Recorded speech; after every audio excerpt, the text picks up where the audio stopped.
que l'Afrique avait déjà donné des leçons. Écoute et retiens ce savoir. L'éducation, c'est ton arme. Si tu laisses les autres la charger à ta place, ne t'étonne pas qu'ils t'apprennent à viser ta propre dignité. C'est pas là où on va tomber qui vous parle. C'est là.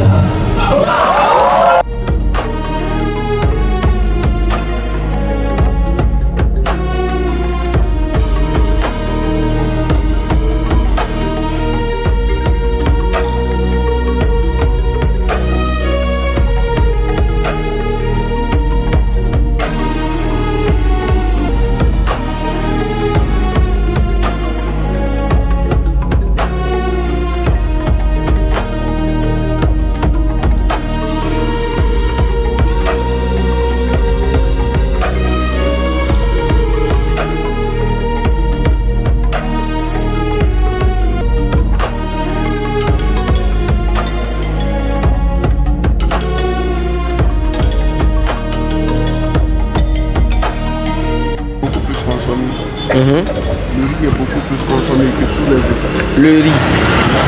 Ok. On n'est pas comme les autres. Foufou et autres là. Ça c'est. Foufou, garba et autres là. La kiki, ça c'est pour les Ivoiriens. Les Togolais, ça c'est pour foufou, garba. Les Congolais, la même chose. Mais nous, c'est un riz qui est beaucoup plus consommé. Ok. À midi au fait. Avant de venir, j'ai fait quelques recherches. J'ai entendu parler du konkwe. Le konkwe, ça c'est quoi? C'est comme ça ça se prononce, non? Ouais, le konkwe, ok. J'ai même mis ça dans mon texte là, dans un de mes textes. C'est une sauce. C'est une sauce qui est beaucoup plus consommée par actuellement tous les ethnies. Parce que se dit que le konkwe c'est le plus doux. Mais moi personnellement je mange pas. Le konkwe? Ok. C'est fait à base de quoi? C'est une qualité de. C'est comme à part une qualité. C'est un type de poisson qu'on appelle konkwe. Nous on a appelé konkwe. Ah ok. Ok. Donc souvent l'appellation c'est soupe konkwe. Ok. C'est le nom d'un poisson que les gens ont surnommé. Attribué directement, voilà, la sauce là. Au départ, j'étais en mission. Une mission simple en apparence, représenter mon pays, porter ma voix, porter mes mots. Mais certains voyages ne se résument jamais à la mission pour laquelle on part. Parfois, le voyage vous transforme avant même que vous ne compreniez ce qui est en train de se passer. Quand je suis arrivé à Conakry, je connaissais presque le nom de cette ville. Je savais seulement que quelque part par ici, dans cette ville qui regarde l'océan, les slameurs venus de toute l'Afrique allaient se retrouver pour une seule chose, la parole. Mais avant la scène, il y a toujours l'histoire. Et mon histoire à Conakry a commencé dans les rues.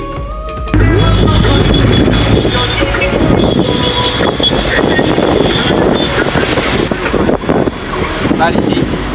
Non. Hier on est passé.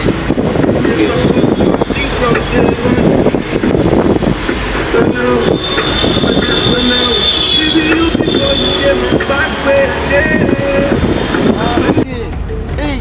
Ok, je vois.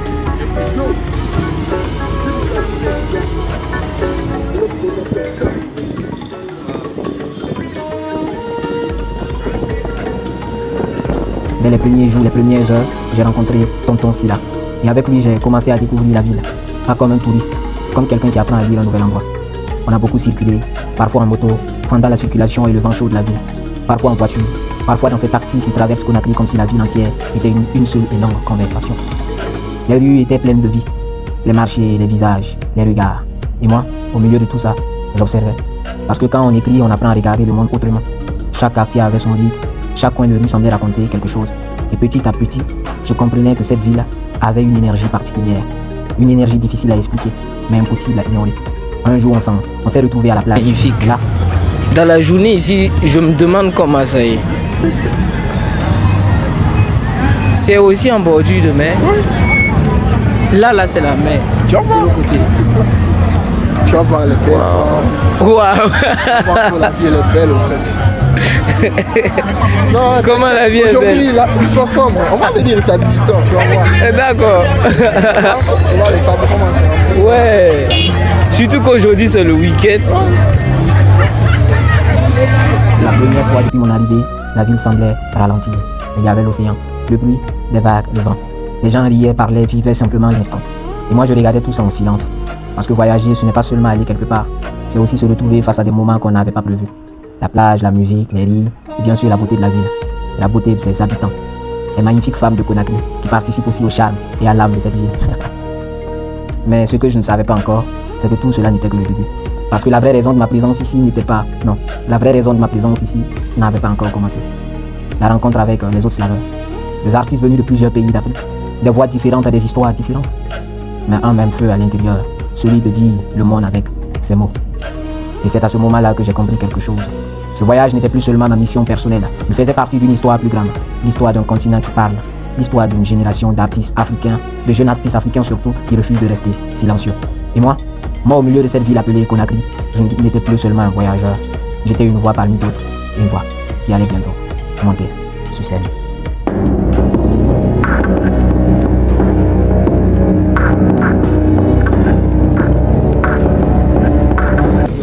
On dit que je suis fou, que je discute avec les esprits partout et que ma voix ne compte pas, que je parle, mais on ne me comprend pas. On dit que je suis sale, au milieu de vous je suis seul et je connais l'amertume du sel.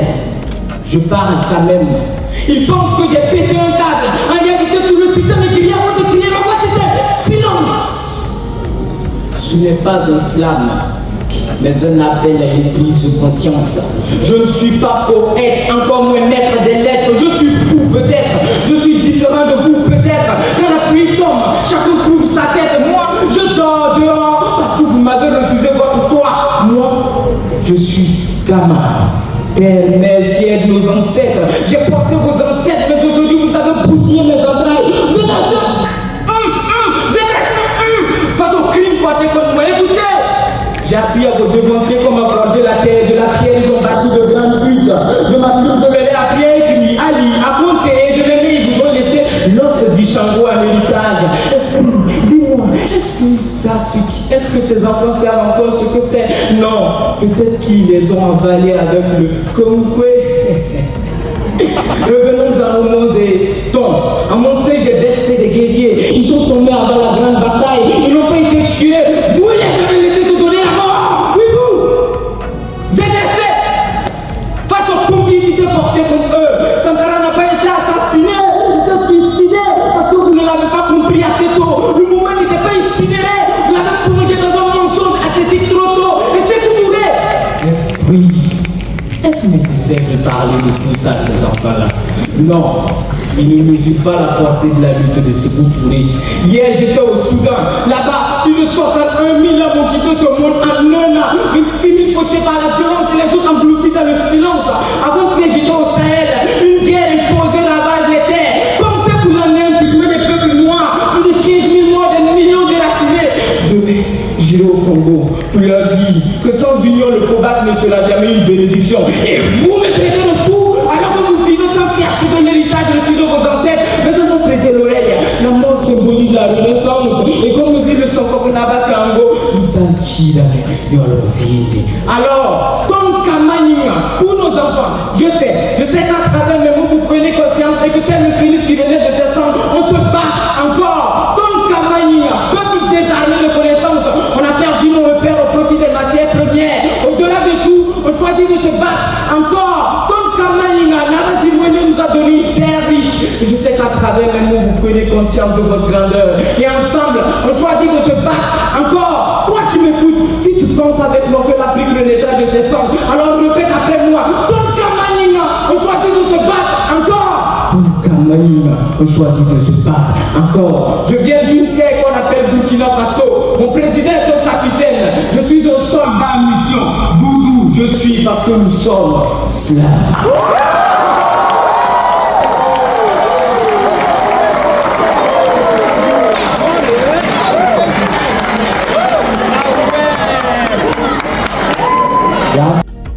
Là, c'était mon premier texte, le premier tir dans cette bataille de mots. Ce texte-là, vous avez été, en tout cas vous, pour mes abonnés, vous êtes les premiers à le découvrir en exclusivité. Donc c'est carrément une exclusivité pour vous. Et si vous voulez suivre la suite de cette aventure, les autres textes, les autres moments forts de cette compétition, je vous invite à liker, à inviter d'autres personnes à s'abonner, ainsi de suite. Parce que cette histoire ne fait que commencer. Tu rentres du reggae, tu passes ton corps, tu délires, passion sous scellée. Tu me vois plus, je suis sur la lune, écoute-moi, je suis sur scellé. Dans mes disques d'or, disques d'or, disques d'or, disques d'or, disques d'or, disques d'or, disques d'or, disques d'or. Bosse comme des lâches, bosse comme des lâches, bosse comme des lâches, bosse comme des lâches, bosse comme des lâches, bosse comme des lâches. Derrière chaque texte que je monte sur scène, il y a bien plus que des mots, des vers. Il y a une pression énorme, une pression vraiment énorme. La pression personnelle, le stress de représenter mon pays, le Burkina Faso, la pensée pour ma famille, les attentes de tous ceux qui croient en moi et surtout, cette pression-là, ce stress de représenter le Gondi. Pour le Gondi, je vous expliquerai plus. Élevez la bouche, Amazama, sagesse discrète, mais invisible qui empêche la calebasse de glisser les mains de la communauté. Buvez encore, mais plus vous buvez, plus vous comprenez, la calebasse ne se brise pas, elle enseigne, elle dit, les hommes ont besoin de limites, mais aussi d'espace pour circuler, elle dit, la vie se remplit, se vide, mais le cercle reste intact, elle dit, la force n'est pas dans ce qu'on effleure, mais dans ce qui nous façonne de l'intérieur. Alors, silence! Retenez votre souffle. Écoutez la terre, écoutez la femme, écoutez l'homme, écoutez ce mouvement unique du liquide qui parle plus clair que le bois. Chaque goutte au sol devient mémoire, chaque vibration devient message, chaque mouvement de spirale devient rappel. La vie n'est pas une gauche, la vie est un principe. Alors levez-vous, portez votre propre calebasse, nommez le principe que vous incarnez aujourd'hui, donnez-lui un souffle, donnez-lui un sens, faites vivre le cercle, faites parler la spirale et que chaque souffle compte.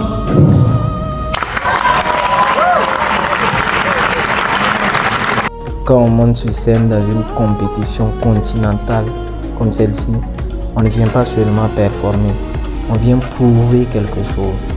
Prouver que nos vers comptent, nos mots comptent, que notre voix peut porter aussi loin.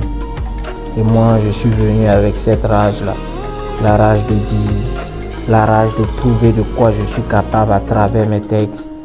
Mais dans chaque bataille, il y a aussi des adversaires. Et parfois, ces adversaires deviennent des frères, des sœurs de scène. La compétition était intense, les performances puissantes, les mots tranchants. Et finalement, mon parcours s'est arrêté en demi-finale face à une performance venue du Ghana, que je salue avec beaucoup de respect. Un petit coucou à Afi du Ghana que j'apprécie énormément. Parce que dans ce genre de compétition, on comprend vite une chose. La vraie victoire, c'est la rencontre. Je tiens à saluer tous les artistes, tous les candidats avec qui j'ai partagé cette aventure.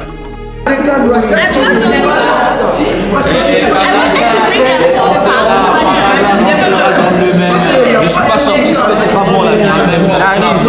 J'arrive, t'inquiète.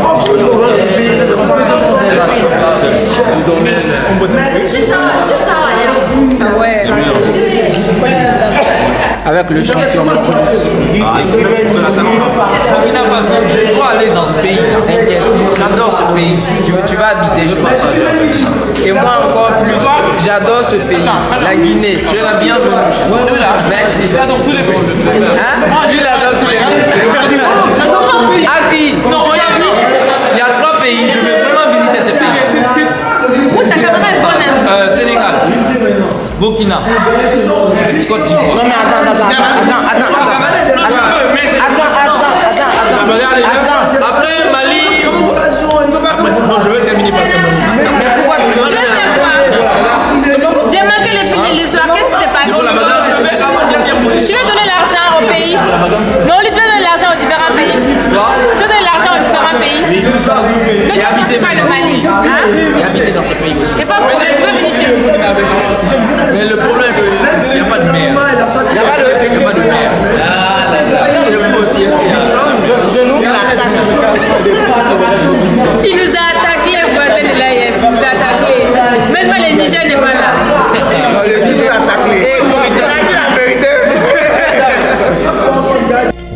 à Seydi du Sénégal, à Morlus de la Guinée, à Blagdo du Mali.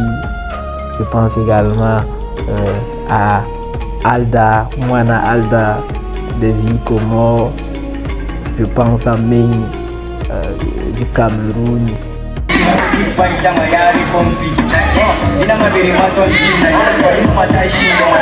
On est venu guetter les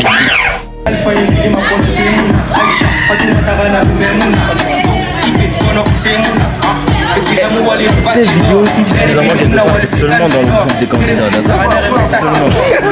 Seulement. Non, t'inquiète. En fait, on est venu voir la matière guinéenne, c'est ça? Voilà, c'est ça qu'il fallait dire. Répète, la matière. Là, tu vas couper l'autre partie. Ouais. On est venu regarder la matière guinéenne. Et là, il y a de la matière.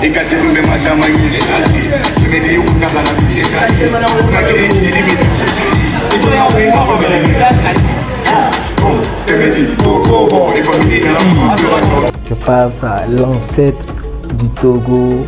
Je pense au Maroc, le candidat du Maroc qui nous partageait des chocolats et tout. Je pense à Oumeima, ouais, une très belle jeune fille. Ouais, malheureusement la taille lui fait défaut tout comme moi.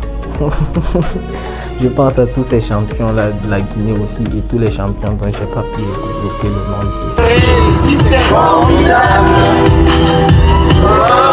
formidable. Tu étais formidable, j'étais formidable. Nous étions formidables. Ce sont des petits moments comme ça qui restent gravés à jamais. Parce qu'au début, nous étions des concurrents, mais très vite, nous sommes devenus des amis. Après les scènes, après la pression, après les notes du jury, il restait simplement des jeunes artistes africains.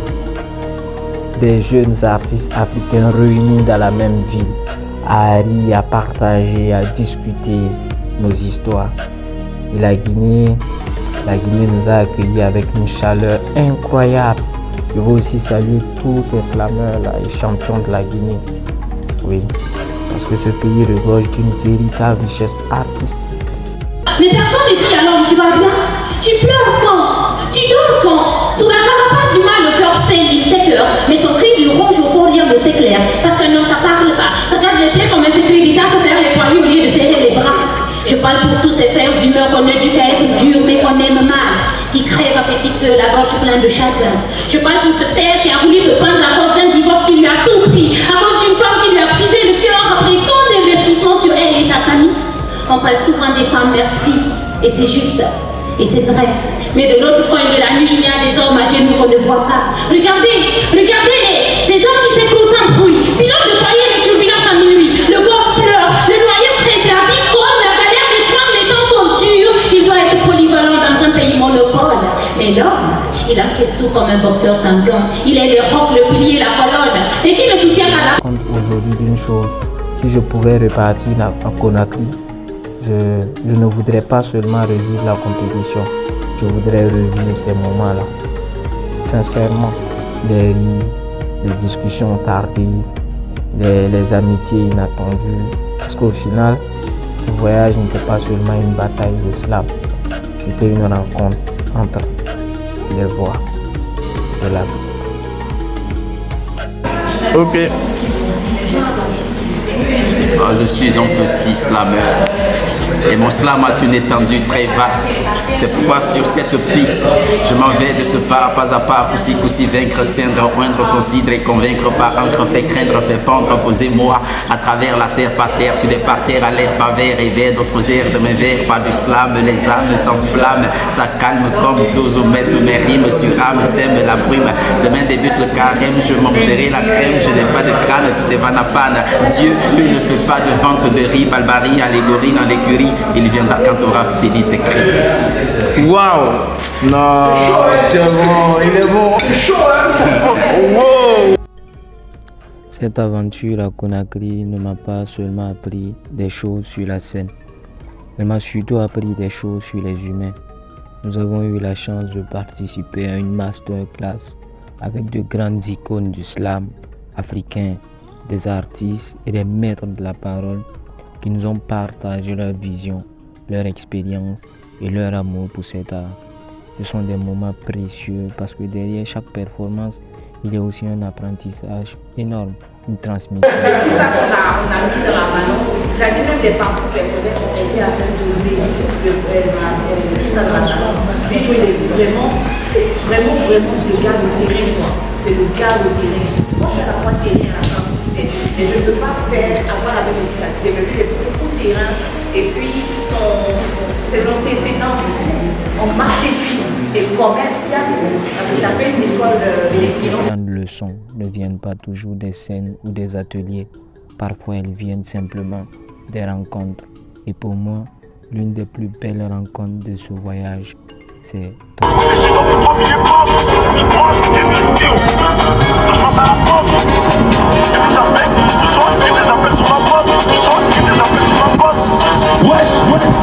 Le wesh. Yeah. J'entends le philosophe. Au PPF ou à Washington. C'est pas pour like, pourquoi tu on est des businessmen. Toi t'es un des businessmen. Il m'a accueilli comme un membre de sa famille. Il m'a hébergé.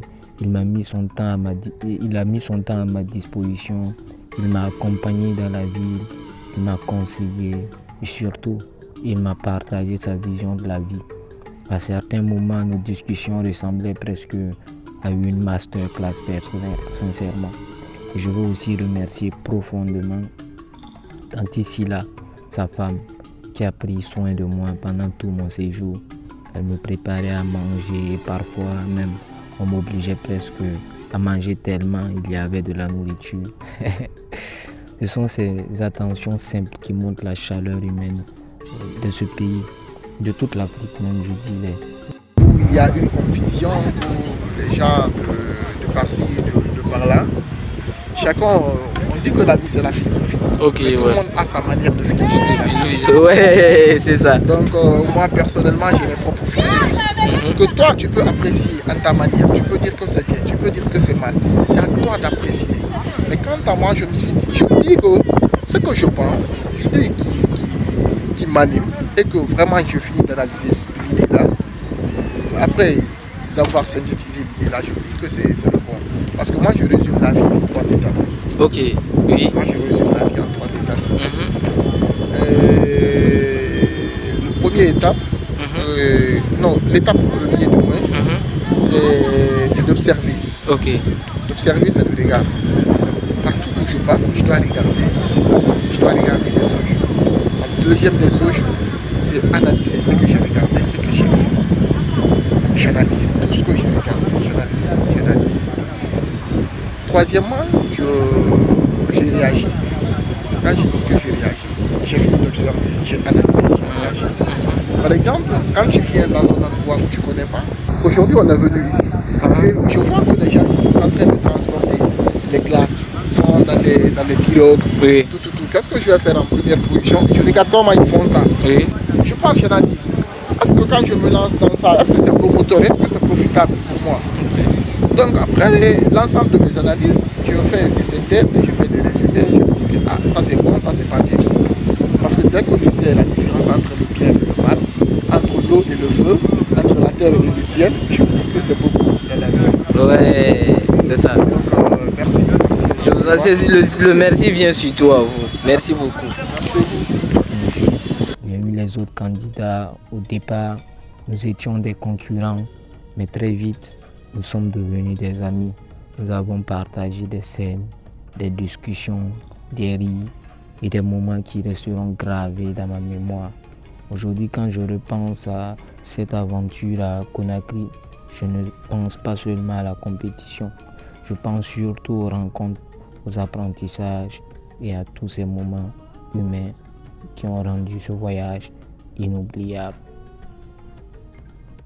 When the master class will finish, call me and call me.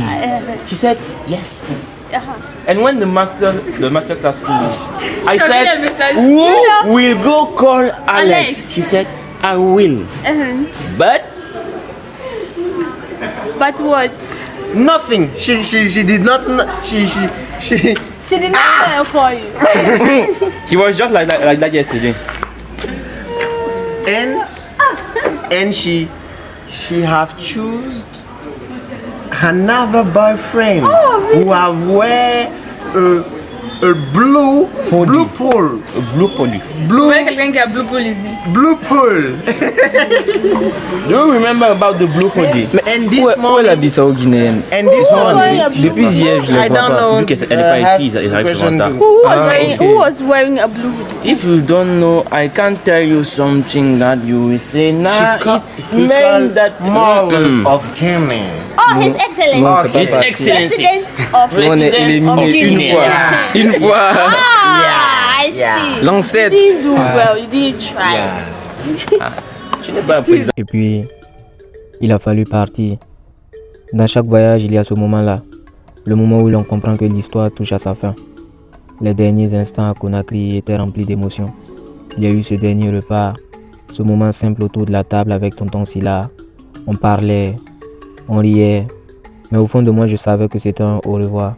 Quitter Conakry n'était pas facile, parce que entre les rues de la ville, les scènes, les rencontres, les amitiés, une partie de moi était déjà restée là. Il y a eu l'aéroport, les bagages, les regards, les derniers messages et même le retard, parce que oui, j'ai eu un petit retard à l'aéroport. Ces moments silencieux où l'on se dit simplement « à bientôt ». Une fois dans l'avion, tout devient calme. On regarde par le hublot et on repense à tout. Les scènes, les rires, les discussions tardives, les nouveaux amis. Je ne suis peut-être pas revenu avec le trophée, mais je suis revenu avec quelque chose de plus important, l'impact. Parce que pour moi, l'essentiel n'a jamais été seulement de gagner. L'essentiel, c'est de toucher les gens, d'impacter par les mots, d'impacter par la pensée. Je crois sincèrement qu'à ma manière, j'ai laissé une trace ici, à Conakry. Cette aventure m'a permis de me hisser parmi les top 10 des slameurs d'Afrique, peut-être même à la 7e place si je ne me trompe pas. Mais au fond, le classement importe peu. Ce qui compte vraiment, ce sont les consciences que l'on touche, les esprits que l'on réveille, que l'on libère. Parce que oui, je m'appelle Esprit Libre. Et j'ai pour mission de libérer les esprits. Mes textes ne sont pas seulement des textes, oui. Mes textes sont codés. Derrière chaque mot, derrière chaque image, il y a un message qui dépasse la compétition. Un message pour ceux qui prennent le temps d'écouter, mais surtout pour ceux qui prennent le temps de décrypter. Et si aujourd'hui je fais ce documentaire, c'est aussi pour inviter ceux qui regardent à revenir sur ces textes-là, à les analyser, à les décoder. Parce que ceux qui parviendront à comprendre ces codes comprendront que ces mots portent bien plus qu'une simple performance de scène. Pour symboliser cela, j'ai décidé de rassembler tous les textes que j'ai présentés à la Coupe d'Afrique de Slam Poésie dans un recueil qui sortira très bientôt. Un livre qui permettra de revenir sur ces mots, de les relire, de les comprendre et peut-être même de découvrir les messages cachés qu'ils portent. Parce que pour moi, écrire n'est pas seulement divertir. Ce n'est même pas divertir même.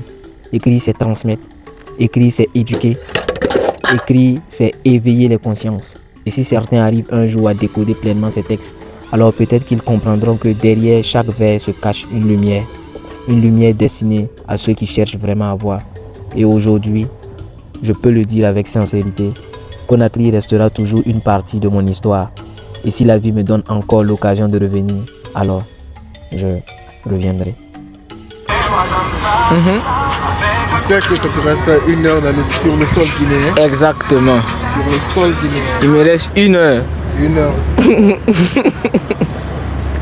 1 heure, c'est pas 10 jours, c'est beaucoup. C'est beaucoup. 1 heure n'est pas égale à 10 minutes. C'est ça. Un grand n'est pas égal à un petit. Tonton le philosophe. Non, tonton, mais j'ai adoré vos punchlines là. Il faut lâcher quelques punchlines. Non, je vais réserver ça. Je vais réserver quand je serai de l'autre côté là. Ok. Quand je viens là-bas, je vais slammer. D'accord. Je viens au Burkina, je vais slammer. Ok, y a même pas de souci. Je vais faire un texte de 2 minutes. Un texte de 2 minutes, pas beaucoup. Pas beaucoup.